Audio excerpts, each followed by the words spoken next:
I saw a recipe on Instagram for a healthy naan bread, and I'm going to try and make it for the first time today. I recently have lost over 3.5 stone, so I have really been heavily focused on calories, not really caring what's in the calories as long as it fit my macros. Now that I've lost the weight, I'm in this space of trying to work out, or of trying to be healthier. I recently did a biohacking course where I read the back of like all the breads and things like that, and now it's freaked me out about some of the ingredients in the foods that we eat. So I am only human, and like 90% of my diet I'm trying to be as healthy as possible and make better choices, but I still do love a takeaway, love chocolate and things like that.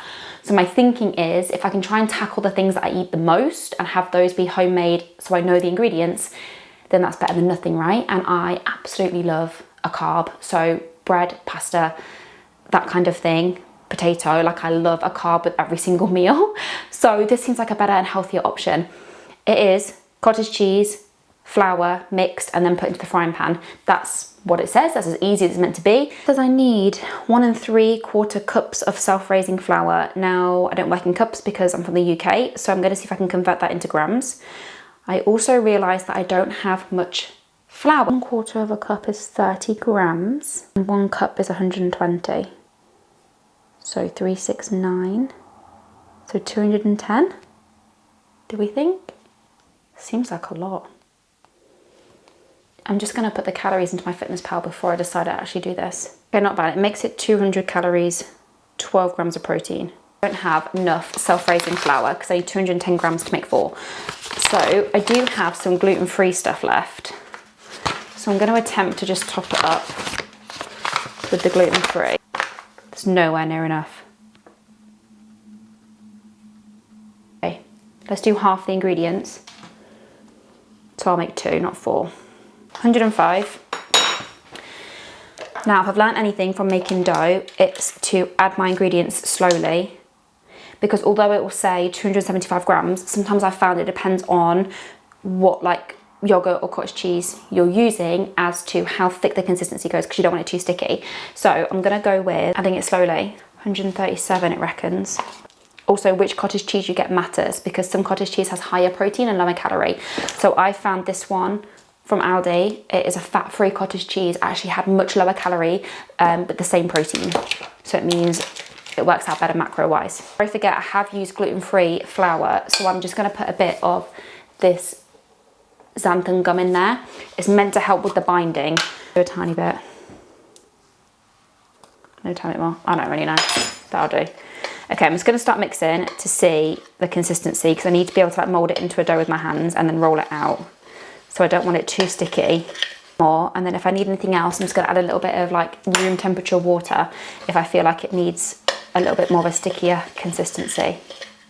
Put a little bit of oil on my hands, and then I'll be putting flour on the worktop. The oil on my hands will stop it sticking to my hands too much. It feels a little bit dry. Okay,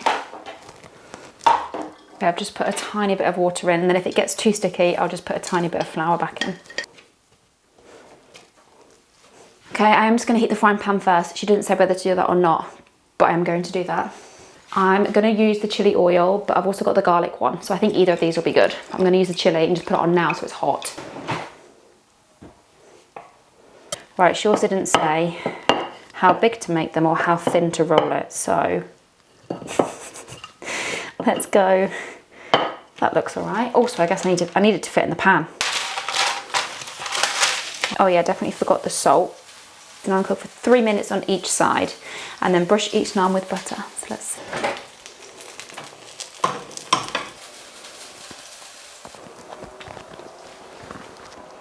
Look at that. Oh, that chili oil is spicy, FYI. Ooh. Okay, well the second one is cooking. I'm just going to brush this one with some butter. I don't have a brush thing, right? Don't know if you can tell or not, but I don't usually cook. This is a new thing for me. I never used to be the cook in the house. It's only since I started looking at the ingredients of things and wanting to make healthier choices that I'm actually in the kitchen now. So let's just brush that. And then I saw in her video, I think it's coriander she puts on top. Now, I don't have any coriander. Also, just to note, if you are doing this and you are calorie counting, which I am at the moment, just make note that you've put oil in the pan and you've put butter on top. Now again, because I am doing this more from a health conscious point of view, I am using real oil versus spray oil, and I'm using real butter instead of like margarine or something else, because I am thinking about the ingredients. But you can opt for something which is a much lighter calorie, which is like the spray oil versus the drizzle oil I've just used. Okay, while that one's cooking, I have just put some chicken in the oven just to warm it through that we had pre-cooked. And then let's just try it, shall we? A bit nervous. Chili oil is so spicy, and my husband told me it wasn't. That, I have to say, is amazing. And that was so easy to make. Now what would be interesting, and I'll see if I can find out, is if you could like pre-make the dough, or could you freeze the dough, or could you make it and then reheat it. Okay, some people in the comments saying you can use with yogurt instead of cottage cheese, which I do that a lot with yogurt dough. So I make a pizza base with yogurt and flour. Can these be frozen once cooked? Yes. So she's saying yes. So you could cook it, then freeze it. Don't know how you'd reheat it. Maybe just reheat it in the oven. Oh, now someone was saying use a garlic butter. I did see that the other day in the shop, literally just a garlic butter stick. So that could be a really nice option to brush on top. So yeah, let me know if you try the recipe and what you think about it. Bye.